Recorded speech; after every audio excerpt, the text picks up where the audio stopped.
이 시간에 우리에게 주시는 하나님의 말씀은 사무엘상 7장 1절에서부터 17절입니다. 사무엘상 7장 1절에서부터 17절입니다. 저와 여러분들이 한 절씩 교독합니다.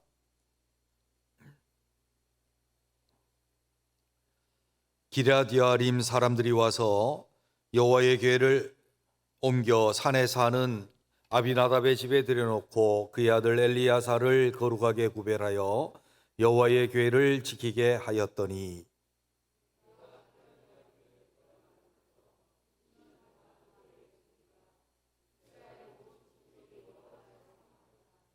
사무엘이 이스라엘 온 족속에게 말하여 이르되 만일 너희가 전심으로 여호와께 돌아오려거든 이방신들과 아스다롯을 너희 중에서 제거하고 너희 마음을 여호와께로 향하여 그만 섬기라. 그리하면 너희를 블레셋 사람의 손에서 건져내시리라.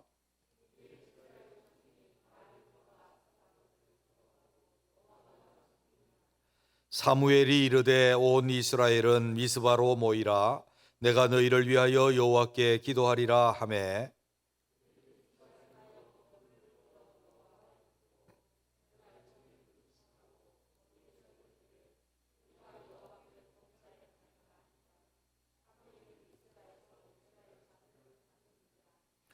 이스라엘 자손이 미스바에 모였다 함을 블레셋 사람들이 듣고 그들의 방백들이 이스라엘을 치러 올라온지라.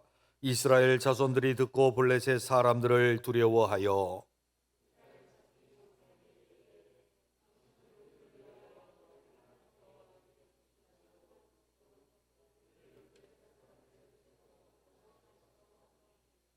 사무엘이 젖먹는 어린 양 하나를 가져다가 온전한 번제를 여호와께 드리고 이스라엘을 위하여 여호와께 부르짖음에 여호와께서 응답하셨더라.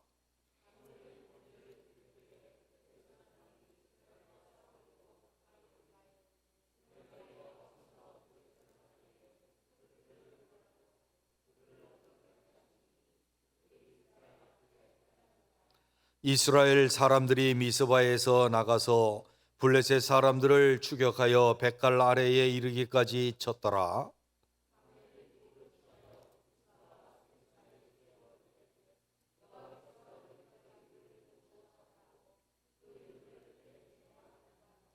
이에 블레셋 사람들이 굴복하여 다시는 이스라엘 지역 안에 들어오지 못하였으며 여호와의 손이 사무엘이 사는 날 동안에 블레셋 사람을 막으심에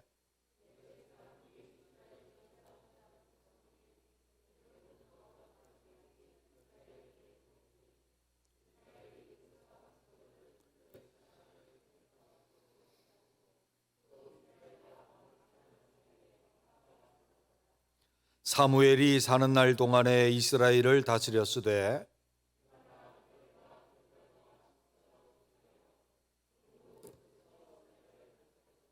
함께 읽겠습니다. 라마로 돌아왔으니 이는 거기에 자기 집이 있음이니라. 거기서도 이스라엘을 다스렸으며 또 거기에 여호와를 위하여 제단을 쌓았더라. 아멘.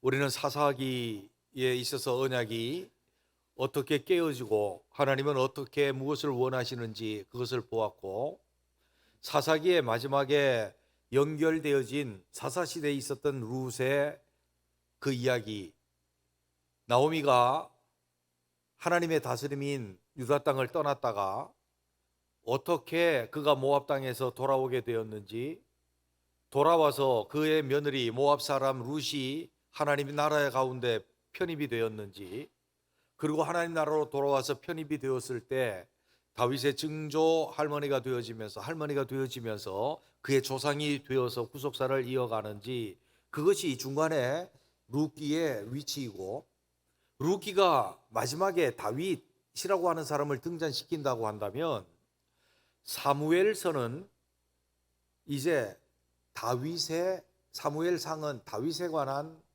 말씀입니다. 다윗이 어떻게 하나님의 나라를 세우게 되는지, 그리고 하나님의 나라가 다윗이라고 하는 사람을 통해서 하나님께서 세우시는 것이 되는지에 관해서 말씀하고, 앞에는 그 배경으로서 여전히 사사기 시대의 맹꼬리인 엘리 시대가 나옵니다. 엘리 시대는 어떤 시대였는가 하면 아직도 하나님의 언약 속에 들어오지 못하고 사사이며 제사장이었던 엘리에 의해서 통치는 되어지되 여전히 하나님과 언약적 관계가 회복되지 못한 그러한 하나님의 나라, 사사기라는 거죠. 그리고 사무엘이 등장을 합니다. 사무엘이 등장하는 것은 이제 사사기를 이제 종결짓고 사사기를 마무리합니다. 사사기의 맨 끝에 있었던 것을 여러분 기억하고 계시죠?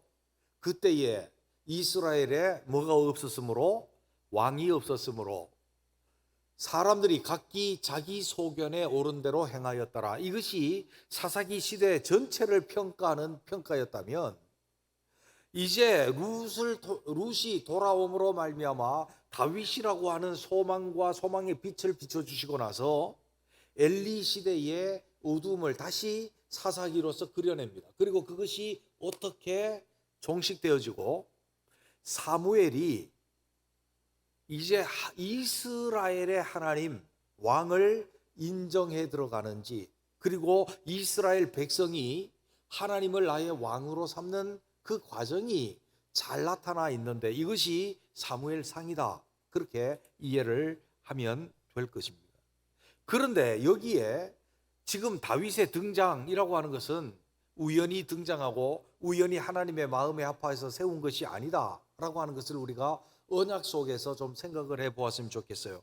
여러분, 교재에 창세기 49장에 야곱이 죽기 전에 그 아들들을 축복할 때에 유다 지파에 관해서 축복한 축복이 있습니다. 그런데 이 축복은 단순하게 그냥 축복한 것이 아니고 그 분량대로, 그 아들들의 분량대로 축복하였다. 무슨 분량입니까? 믿음과 그들의 가지고 있었던 하나님 앞에 태도와 그들의 행위, 인품, 이것을 다 하나님은 미리 아시고 그들에게 축복을 하시는데 그것이 그들이 받을 만한 분량에 맞도록 축복한 것이다 하는 거고, 구약의 족장들이 축복하는 것은 예언입니다. 곧 하나님의 뜻대로 예언함과 일치되어지는 것이 구약의 족장들의 축복이었습니다. 창세기 49장 10절을 여러분들만 한번 읽어보겠습니다. 시작.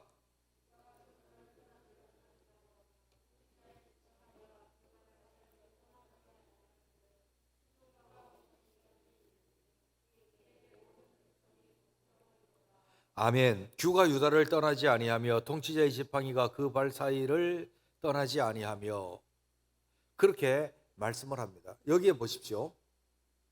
규라고 번역을 해놓으니까 규가 뭐요? 그랬거든요. 근데 이전에는 홀이라고 했단 말이에요. 홀이 떠나지 아니하며 라고 했는데 홀이 어려워갖고 규로 바꿨는데 홀이나 규나 다 어려워요. 이게 뭔가 하면 이전에 왕이나 어떤 지휘관이 가지고 있었던 지휘봉이에요. 지휘봉. 그래서 요만 손에 드는 막대기가 있었는데 거기엔 때로는 별이 있기도 하고 거기 어떤 상징적인 문양이 있기도 하고 거의 금으로 만들어 가지고 왕의 권위를 나타내면서 그것으로 지휘하는 것입니다. 너 이거 해. 그러면은 왕이 권위로서 딱 하라 그러는 거예요. 그러면은 밑에는 무조건 해야 되는 거예요. 이게 뭔가 하면 지휘자의 권위를 나타내는 것입니다. 그리고 때로는 아주 큰 일이 있어서 내가 어떤 사람을 신임해서 왕이 너에게 정권을 줄 테니까 이 일을 해라고 할 때 뭐를 줘요? 그거를 지휘자의 규를 주면 그가 나가서 왕권을 대신해서 위임받아서 행하기도 했어요. 아주 드문 경우이긴 하지만요. 그래서 이 규를 잡았다라고 하는 것은 지휘자의 권위, 왕권 그 자체를 말하는 겁니다. 그런데 누구에게 왕권이 있다고요? 유다 자손에게 왕권이 주어지고 또 통치자의 지팡이가 그 발 사이를 떠나지 아니하고, 통치자의 지팡이도 나가가지고 그 지팡이를 짚으면 시리자의 권위를 말하고 있는데, 그것을 짚으면 다리 발 사이에다가 짚겠죠. 그래서 그것을 떠나지 아니하고, 실로가 오시기까지, 메시아의 또 다른 별명입니다. 오시기까지 이르리니 그에게 모든 백성이 복종하리로다. 그러니까 통치자가, 하나님 나라가 이루어질 때 통치자가 어느 지파에서 나온다고요? 유다 지파에서 나오고, 이 유다 지파에서 나오면 다윗을 통해서 하나님께서 그 나라를 이루시고자 하는 언약이 이미 야곱의 언약 속에, 야곱의 축복 속에 예언되어진 것이다 라고 하는 것을 보여주고 있습니다. 이것은 실로가 오기까지, 곧 그리스도께서 오시기까지 이어지는 구속사적인 것을 이어주는 거죠. 그러니까 아브라함과 다윗과 예수 그리스도로 이어지는 그 계보에 주님 나라를 세울 것, 이것이 예언되어져 있다라고 하는 것입니다. 그런데 이것이 이루어지기 전에 우리는 엘리 시대의 상황을 좀 보아야 합니다. 엘리 시대는 사사기 시대라고 그랬죠. 사사기 시대의 맨 마지막을 장식합니다. 물론 사무엘도 이제 사사 시대로 보아야 되겠죠. 왕정 시대는 아니니까요. 그럼에도 불구하고 하나님의 왕대심이 선포되었기 때문에 반드시 사사기의 특징만 가지고 있는 것은 아니다, 이제 그렇게 보는 거죠. 자, 보십시다. 엘리 시대 때에 엘리의 아들이 나쁜 행실을 했습니다. 어떤 행실을 했습니까? 하나님께 제사를 드리려고 할 때에 고기 가마에 갈고리를 넣어서 하나님께 드려질 고기를 빼앗아 갔다. 하나님께 고기를 삶아서 제사를 드린다? 그것은 어떤 의미가 있는가 하면 엘리 시대의 제사법이 완전히 망가지고 깨진 거예요. 하나님의 규례대로 이루어지지 않는 가짜의 형식적인 모습이 있었는데, 거기에다가 아들은 제물로 제사를 드리기도 전에 고기 가마에 손을 대고 그것을 가져다가 마음껏 먹었습니다. 그뿐만 아니라 2장 22절에 보면 성전에서 수종드는 모든 여자들과 동침을 합니다. 성적인 타락과 범죄가 그 가운데서 일어납니다.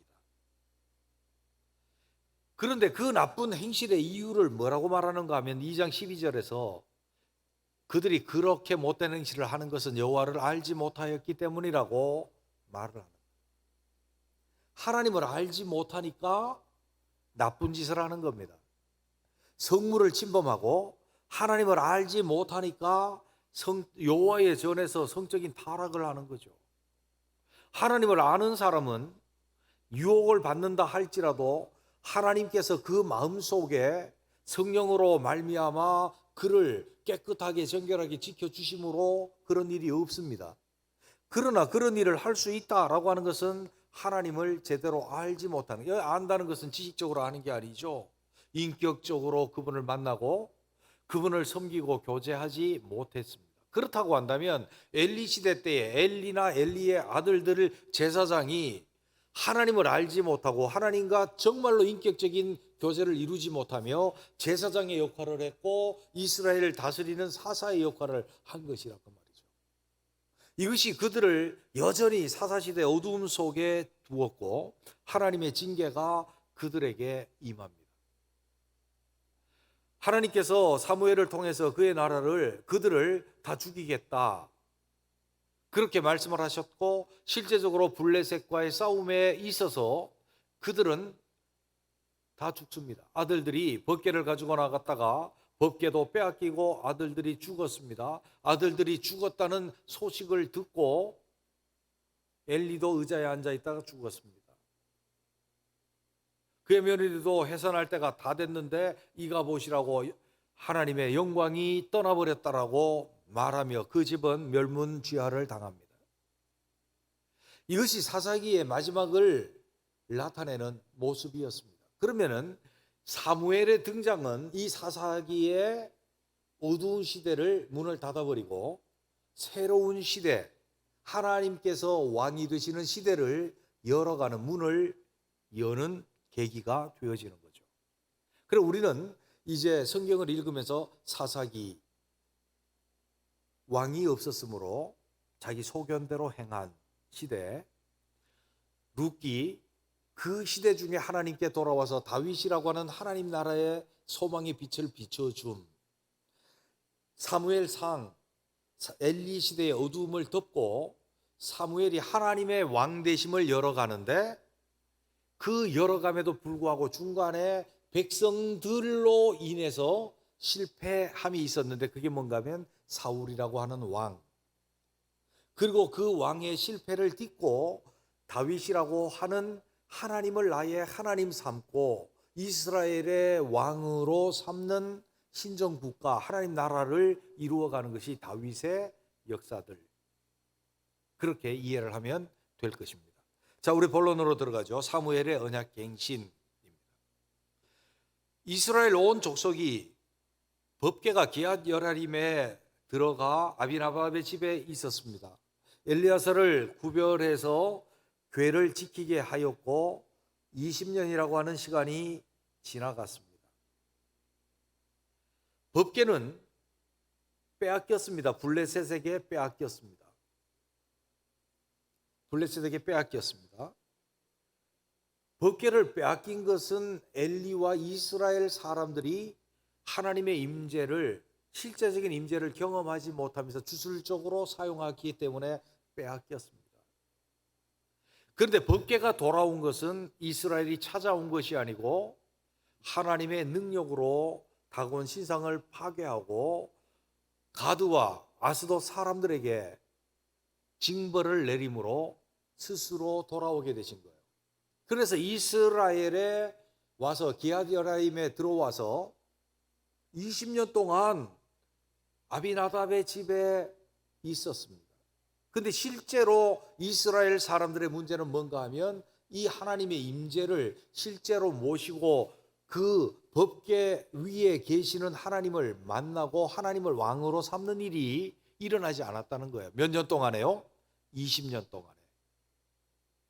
그때 이스라엘 사람들 속에 사모함이 일어났는데 뭘 사모하는가 하면 여호와를 사모하니라. 여호와를 사모한다라고 하는 것은 그의 나라를 사모했다는 말입니다.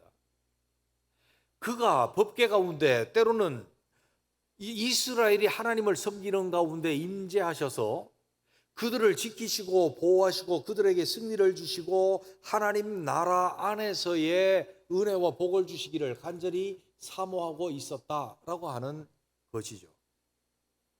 이것은 분명하지는 않지만 그들 속에 여전히 본성 속에 뭐가 남아있는가 하면 희미한 언약적 관계입니다. 하나님이 우리 하나님 되심을 사모했다는 거예요. 그러한 희미한 사모함, 언약을 추구함이 있을 때 사무엘이 요구를 합니다. 하나님 앞에 하나님이 왕이 되셔야 된다. 그래서 너희가 하나님께 전심으로 돌아오려거든. 이것은 우리가 너무나도 잘 아는 문구입니다. 하나님께로 돌아와라. 이것과 등식을 이룰 수 있는 게 뭡니까? 회개하라. 천국이 가까이 왔느니라. 이 말씀과 등식을 이루는 거죠. 돌아와라 라고 하는 겁니다. 원래 회개의 뜻이라고 하는 것은 돌아오다라는 2차적 의미 이전에 1차적인 의미가 있습니다. 마음을 새롭게 고쳐 먹다는 거예요. 그런데 성경적인 용례로 보면 단순하게 회개가 마음만 고쳐 먹는 게 아니고 주님께로 돌아와라, 주의 다스림 속으로 돌아와라 라고 하는 의미를 가지고 있죠. 회개. 그러면 이 회개, 지금 회개를 촉구하고 있는 겁니다. 사무엘이 너희들가 정말로 여호와께로 돌아오려거든. 그래서 하나님 나라를 이루고 너희가 사모하는 하나님 나라가 되려고 한다면 이렇게 해야 된다라고 요구를 해요. 그래서 세 가지를 요구합니다. 뭘 요구하고 있습니까? 이스라엘의 행동이요.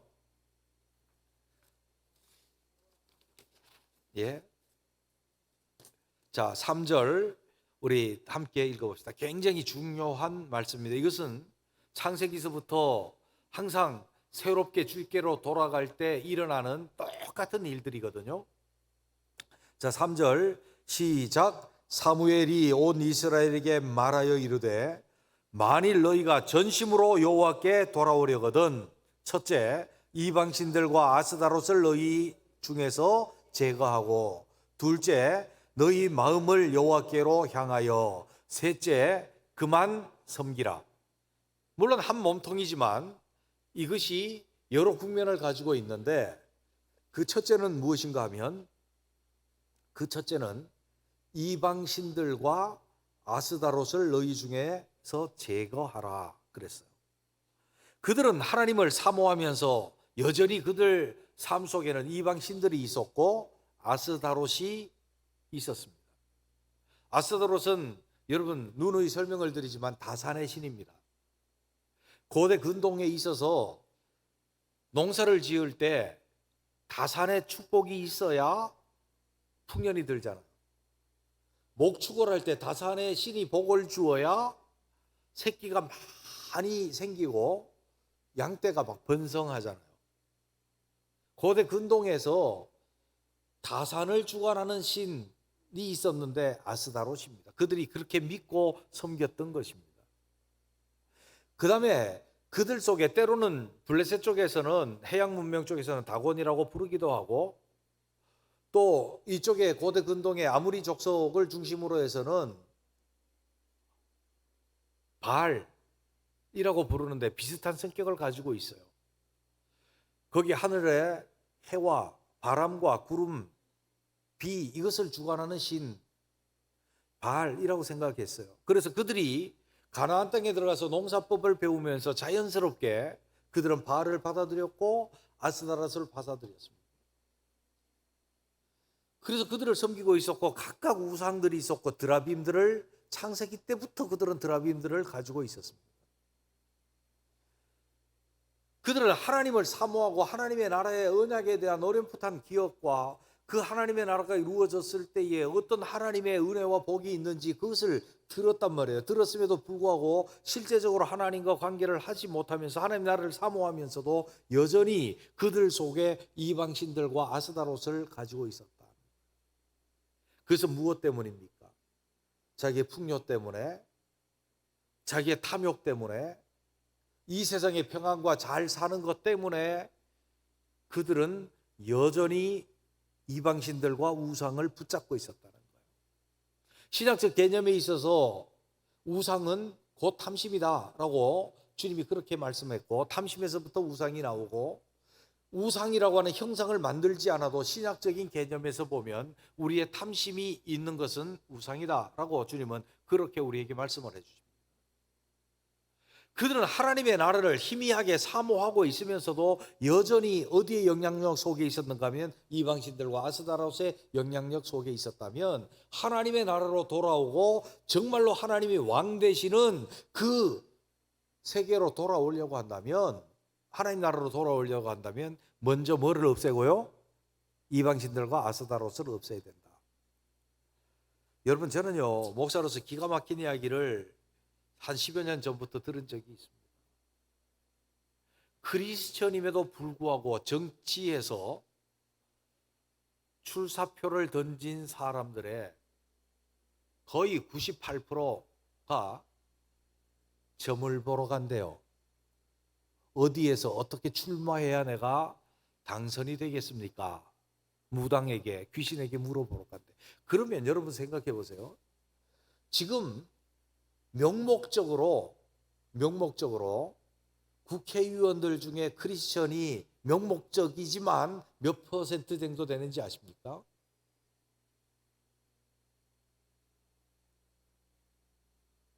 명목적으로 50%, 적을 때는 40%, 많을 때는 50%가 크리스천이에요. 우리나라 전체 인구의 크리스천이 몇 명인지 몇 퍼센트인지 아십니까? 많게 잡으면 23%, 적게 잡으면 20% 정도가 크리스천입니다. 그런데 어떻게 정치인의 90몇 퍼센트가 점을 보러 갑니까? 크리스천이 50%면 50% 같다 그러면 이해가 되겠죠. 크리스천이 20%라면 80%의 사람이 점을 보러 갔다 그러면 이해가 되겠죠, 그죠? 근데 크리스천이 최소한 제가 가지고 있는 통계로 비슷하게 맞는 것은 자기가 크리스천이라 한 사람이 23% 정도 돼요. 그런데 어떻게 97%가 점을 보러 갑니까? 점 보는 것만 문제 아닙니다. 우리는 점 보는 사람들 없습니다. 이제 크리스천들이요. 우리 교회는 없는 걸로 알아요. 근데 비슷하게 여전히 탐욕을 가지고 있는 사람들이 있습니다. 이렇게 하면 잘 된다더라. 이렇게 하면 떼돈을 번다더라. 대박이 터진다더라. 어떤 사람들이 대박이 터진다, 대박이 터진다 그래서 나는 이 대박이 터지는 건 줄 알았어요. 대박이 터지는 게 아니고 하나님께서 복을 주셔야 그 하나님의 복이 진짜 내가 복이 누리는 복이 될 줄로 믿습니다.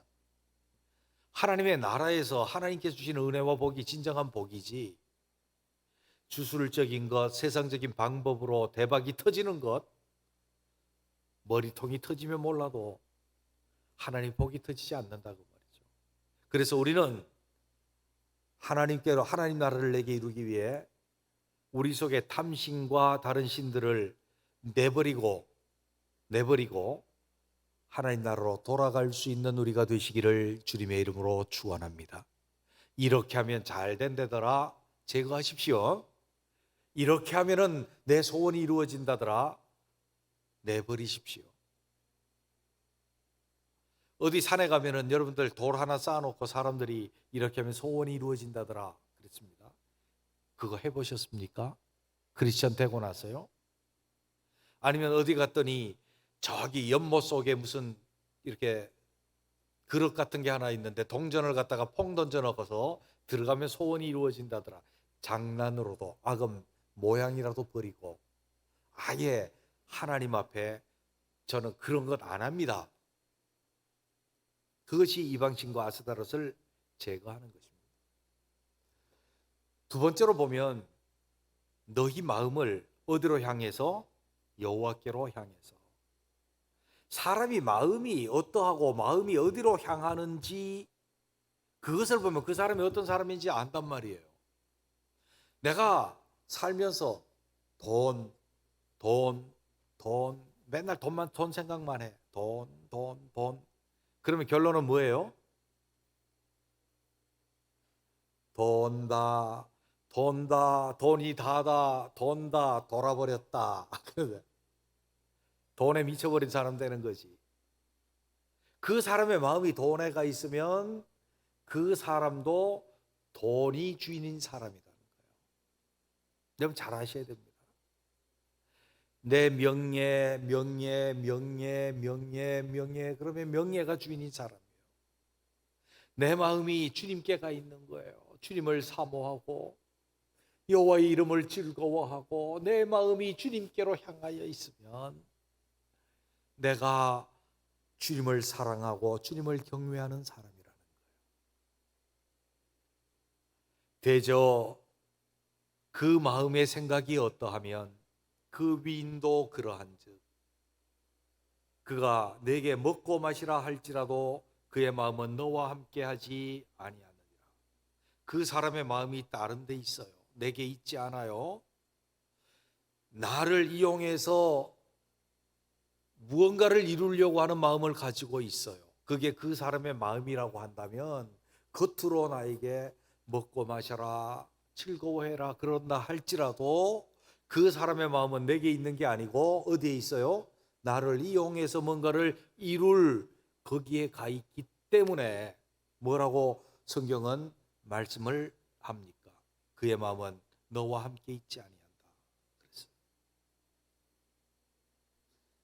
우리의 마음이 하나님께 있지 않으면 하나님 영광 받으시옵소서라고 해도 하나님을 이용을 해서 우리가 물질을 차지하려고 하는 욕심이 있을 수도 있습니다.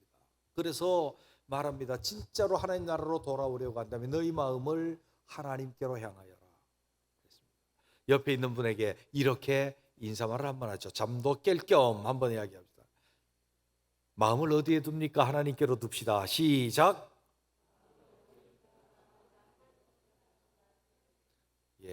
마음을 하나님께로 둘 수 있게 되시기를 바랍니다. 그리고 하나님 나라로 진짜로 이제 돌아오는 길목에 뭐가 있는가 하면 오직 그만 섬기라. 그만 섬기라. 하나님만 섬기라는 거예요. 다른 신과 병행해서 섬기는 것 안 된다. 재물과 하나님을 겸하여 섬길 수 없다. 마음속에 다른 것 좀 두면 어떠냐? 안 된다.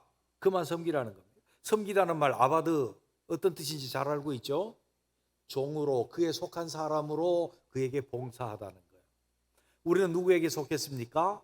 하나님께 속했습니다. 그리스도께 속했습니다.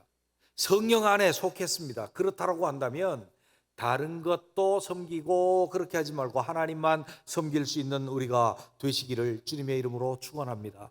사사기 시대의 타락의 출발점은 어디입니까? 하나님도 섬기고 다른 신도 섬기고, 오늘날 우리의 문제는 뭡니까? 하나님도 섬기고 재물도 섬기고, 하나님도 섬기고 힘도 섬기고.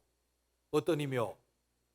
육체의 힘, 지식의 힘, 돈의 힘, 권력의 힘, 무력의 힘, 그런 거 섬기고 하나님만 섬기는 것, 그것이 하나님 나라를 이루고 하나님이 왕이 되시는 길이라는 거예요. 그것을 촉구한 거예요. 세 가지 뭡니까? 우리 마음속에 둬야 됩니다. 이방신들과 아스다롯을 제거하고, 마음은 하나님께로만 향하고, 다른 것들을 안 섬기고 하나님만 섬기면 하나님 나라로 돌아오게 되는 거예요.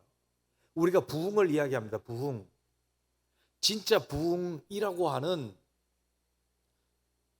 이 이야기는요, 이 이야기는 우리가 숫자적인 성장을 자꾸 부흥이라고 이야기하는데 맞지 않아요. 그것을 우리는 외적 성장이라고 그렇게 이야기해요. 부흥은, 성경적인 용어의 부흥은 뭔가 하면 하나님과 관계가 회복되고 온전케 되어짐이에요. 그게 부흥이에요. 우리 속에 하나님 나라가 다시 회복되어지고 이루어지는 부흥의 역사가 우리에게 일어나게 되시기를 주님의 이름으로 축원합니다. 그래서 우리는 속칭 이 미스바의 사건을 미스바의 부흥이라고 그래요. 그래서 이제 하나님 나라로 돌아왔습니다. 이에 백성들의 반응이 그 촉구에 대해서, 이에 이스라엘 자손이 바알과 아스다롯을 제거하고 여호와만 섬기니라. 이제 하나님 나라가 열린 거예요. 그죠? 여호와만 섬기게 됐으니까요. 그래서 미스바의 부흥이 일어나게 되었을 때 그 부흥은 어떤 일들로 이어지는가 하면, 사무엘이 이르되 온 이스라엘은 미스바로 모이라. 내가 너희를 위하여 여호와께 기도하리라 하며 그들이 미스바에 모여 물을 길어 여호와 앞에 붓고 그날 종일 금식하고 거기에서 이르되 우리가 여호와께 범죄하였나이다 하니라. 사무엘이 미스바에서 이스라엘을 다스리니라. 부흥은 회개입니다. 그들이 모여서 한 일이 무엇입니까? 우리가 여호와께 범죄하였나이다. 그리고 그들이 물을 여호와께 길어 부었다. 지난번에도 한번 설명을 한 적이 있습니다. 물을 붓는 것은 내 마음을 하나님께 쏟아붓는다라고 하는 상징적인 행위고, 내 마음을 하나님께 쏟아부으면서 우리가 지금까지 하나님을 왕으로 섬기지 아니하였고 우리가 범죄하였나이다 회개하는 것이다. 부흥은 회개입니다. 전심으로 마음을 새롭게 해야 합니다. 우리 죄를 고백하고 하나님 앞에서 마음을 새롭게 해서 하나님을 내 하나님만으로 섬기겠습니다 라고 하는 회개의 역사이고요. 그래서 부흥의 결과는 뭡니까? 부흥이 완성되잖아요. 거기서 사무엘이 미스바에서 이스라엘 자손을 다스리니라. 사무엘이 하나님의 뜻대로 말씀대로 이스라엘을 다스렸습니다. 그러니까 부흥의 결과는 하나님 나라입니다. 교회가 부흥한 결과는 뭡니까? 교회에 하나님 나라가 이루어지는 거예요. 주의 나라가 이루어지는 거예요. 성교회의 목적은 뭡니까? 교회를 세우는 거예요. 그것이 하나님 나라가 되게 하는 거예요. 전도의 목적은 뭡니까? 주의 나라가 세워지고 주의 나라가 확장되고 지속되는 거예요. 주의 나라와 관련이 있고 주의 나라는 주님의 다스림이다 라고 하는 것을 말씀합니다. 그래서 이제 여기까지가 이제 하나님 나라를 일시적이지만 미스바에서 하나님 나라가 이루어진 거예요. 사무엘이 미스바에서 이스라엘을 다스렸단 말이에요. 그 하나님 나라예요. 근데 하나님 나라가 이루어지니까 대적들이 일어나죠. 블레셋 사람들이 이스라엘 사람들이 미스바에 모였다 함을 듣고 그들이 부응하지 못하도록 와서 진멸하려고 쳐들어오는 거예요. 쳐들어오는 거예요. 여러분 한번 생각해 보십시다. 하나님 나라가 새로워지려고 하나님만 섬기고 꿈틀꿈틀하면 제일 싫어하는 놈이 누굴까요? 마귀 그놈이지. 마귀 그놈이지. 우리의 대적들이죠. 우리의 대적들이 세상 나라를 사용을 해서 세상의 사조와 풍조를 이용을 해서 어떤 방법으로든지 하나님 나라를 대적하고 망가뜨리려고 한다 그 말이에요. 우리가 완전히 망가져갖고 세상 나라 사람으로 살면 같은 족속이니까 놔뒀다가 우리가 하나님 나라 백성답게 살려고 한다면 반드시 대적들이 우리를 공격하고 시험거리가 와요. 우리 성경 공부를 하다가 질문을 하더라고요. 무슨 질문을 하는가 하면 내가 너에게 화평을 주러 온 줄로 생각하지 마라. 화평이 아니라 도리어 검을 주러 왔다. 집안 사람들이 왼수다. 주님 그렇게 말씀했는데 이게 도대체 무슨 말씀인가요? 그래서 제가 설명을 했죠. 뭔가 하면 내가 먼저 예수 믿고 내 속에 주님의 나라가 이루어지면 당연히도 방해거리가 일어나요. 방해거리가 일어나는데 어디서부터 일어나는가 하면 가까운 곳에서부터 일어나요. 그래서 내 집안 사람들서부터 왼수가 되어서 싸움이 일어나게 돼요. 그래서 불화하게 된다라고 하는 것을 주님 말씀해 줬거든요. 극복하면 우리 집이 하나님 나라가 되고 또 극복하면 가까운 친척이 하나님 나라가 되고 그러니까 너무 걱정할 것은 없어요. 어쨌든 간에 그렇게 블레셋 사람들이 일어났는데 그래서 이스라엘 사람들이 두려워하여 여호와께 기도해 주십시오라고 사무엘에게 그렇게 말합니다. 그래서 사무엘이 번제를 드릴 때에 하나님께서 블레셋 사람들 앞에 우레를 바라셨습니다. 천둥 번개치고 그들의 진영을 번개로 댑다 몇 대 때려버리니까 그들이 혼비백산하겠죠. 이스라엘 사람 앞에 패하도록 만들어 버렸습니다. 그래서 하나님의 통치가 이루어지는 동안에 블레셋 사람들이 퇴폐해서 돌아갔고 다시는 이스라엘 경내를 침범하지 못하였고 그걸로 끝나는 게 아니고 블레셋 사람들에게 빼앗겼던 땅을 도로 되찾았고 회복의 역사입니다. 하나님 나라가 회복되어지고 그 영역이 회복되어지고 아모리 사람과 사이에 평화가 있었더라. 여기 아모리 사람에 대해서는 우리가 이야기할 게 좀 있습니다. 이스라엘 사람들이 가나안 땅으로 들어가기 전에 아브라함 이전에도 거기에는 북쪽으로부터 내려온 아모리 사람들이 가나안 땅까지 강력하게 진출하고 있었습니다. 가나안 7족속의 이름이 나오지만 그들은 아모리 족속의 일파였습니다.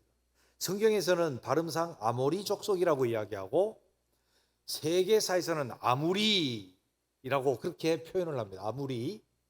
왜냐하면 모음이 그쪽에는 없었기 때문에 그래요. 아모리 족속, 아무리 족속. 그래서 고대로부터 아주 강력한 민족을 이루고 강력한 전투력을 가진 사람들이 북쪽에서부터 밀고 내려왔으니 그들이 아무리 사람이라고 불리는 사람들이었고 그들이 가나안 족속을 이루고 있기도 했고 동쪽으로 그리고 북쪽으로 차지하고 있기도 했습니다. 사사시대 때에 아무리의 영향력 굉장히 컸습니다. 그 주위에 있는 사람들은 그의 영향력에서 쉽게 벗어날 수 없었는데 바로 하나님의 나라가 이루어지니 그들과 사이에서도 뭐가 있고요? 평화가 있었고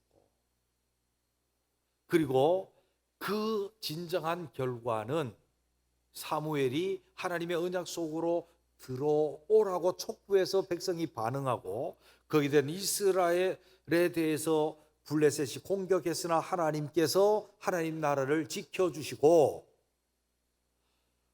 회복케 하시고 평화를 찾은 그 뒤에 일어나는 게 무엇입니까? 15절에서부터 17절을 제가 읽겠습니다. 사무엘이 사는 날 동안에 이스라엘을 다스렸으며 해마다 베델과 길갈과 미스바로 순회하여 그 모든 곳에서 이스라엘을 다스렸고 라마로 돌아왔으니 이는 거기에 자기 집이 있음이라. 거기에서도 이스라엘을 다스렸으며 또 거기에 여호와를 위하여 제단을 쌓았더라. 다스렸으며 제단을 쌓고 하나님을 섬겼더라. 사무엘이 하나님의 대리왕으로서 하나님 나라 백성을 다스리고 하나님 나라가 이루어지는 신정국가 하나님 나라 통치의 문을 여는 것입니다. 이것이 사무엘이 언약을 회복한 그 회복으로 말미암아 이루어지는 역사의 변혁점에 있습니다. 그 다음에 우리가 사울을 이해하게 되는데 사울은 하나님의 뜻이 아닌 인간이 세운 왕이에요. 거기에 어떤 실패가 있었는지 다음에 보고 다윗의 세워짐을 보도록 그렇게 하겠습니다. 기도하겠습니다.